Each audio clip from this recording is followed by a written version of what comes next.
Uttaranchal University, Dehradun, NAC A+ accredited university.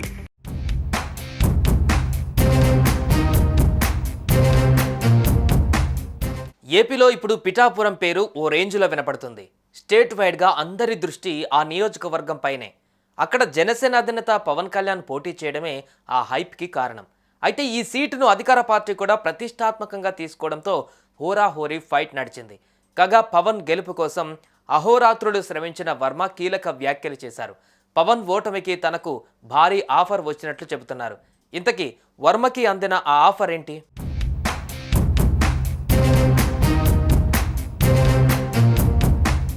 గత ఎన్నికలలో భీమవరం, గాజువాక 2 చోట్ల పోటీ చేశారు పవన్. అయితే ఈసారి మాత్రం ఎలాగైనా అసెంబ్లీలో అడుగు పెట్టాలని భావించిన పవన్ పిఠాపురంని ఎంచుకున్నారు.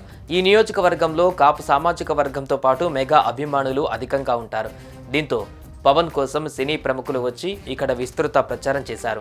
మెగా కుటుంబం సైతం తరలి వచ్చింది. అయితే వీరందరికంటే పవన్ గెలుపు కోసం అహోరాత్రులు శ్రమించిన వ్యక్తి పిఠాపురం మాజీ ఎమ్మెల్యే టీడీపీ ఇన్ఛార్జ్ వర్మ.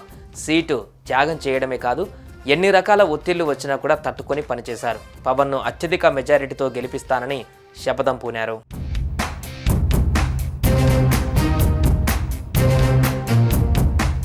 పిఠాపురంలో గట్టిపట్టున్న నేత వర్మ. గతంలో ఆయనకు టికెట్ రాకపోతే ఇండిపెండెంట్గా పోటీ చేసి గెలుపొందారు.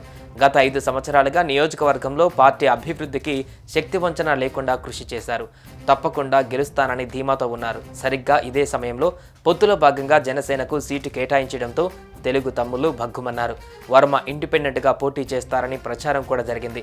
సరిగ్గా ఇటువంటి సమయంలోనే చంద్రబాబు వర్మను పిలిపించారు. ప్రత్యేకంగా చర్చించారు. పవన్ కళ్యాణ్ సైతం వర్మని కలిశారు. దీంతో వర్మ పవన్ నాయకత్వానికి జై కొట్టారు. ఆ మరుసటి రోజు నుంచి ఈ పవన్ కోసం ప్రచారం ప్రారంభించారు. ప్రత్యర్థులు వీరి కలయికను దెబ్బ కొట్టడానికి ఎన్ని కుట్రలు పన్నినా వీరి గురి ముందు అవి పనిచేయలేదు. ప్రచారం చివరి వరకు క్యాడర్ మధ్య ఎలాంటి ఇగోలు తలెత్తకుండా ఇద్దరు జాగ్రత్త పడ్డారు.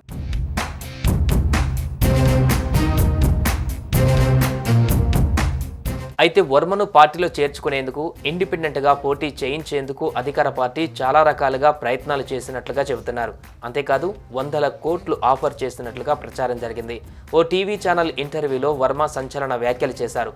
తన మద్దతు కోసం వైసీపీ ప్రయత్నించిందని చెప్పుకువచ్చారు. 100 కోట్ల రూపాయలు సైతం ఆఫర్ చేసిన విషయాన్ని ప్రస్తావించారు. కానీ వర్మను కొనుగోలు చేసే శక్తి ఎవరికి లేదని తేల్చి చెప్పారు.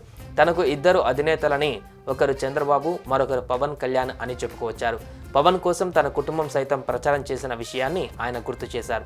తన భావమరిదికి ముఖ్యమైన ఆపరేషన్ జరిగిందని, ఇటువంటి సమయంలో పిఠాపురం నియోజకవర్గాన్ని విడిచిపెడితే తప్పుడు సంకేతాలు వెళతాయని తాను వెళ్ళలేదన్నారు.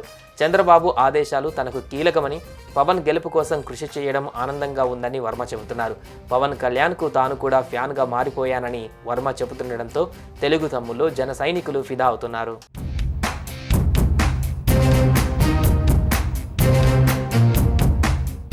సుమన్ టీవీలో మీ పర్సనల్ అండ్ బిజినెస్ ప్రమోషన్స్ కోసం కింది నెంబర్కి కాంటాక్ట్ చేయండి.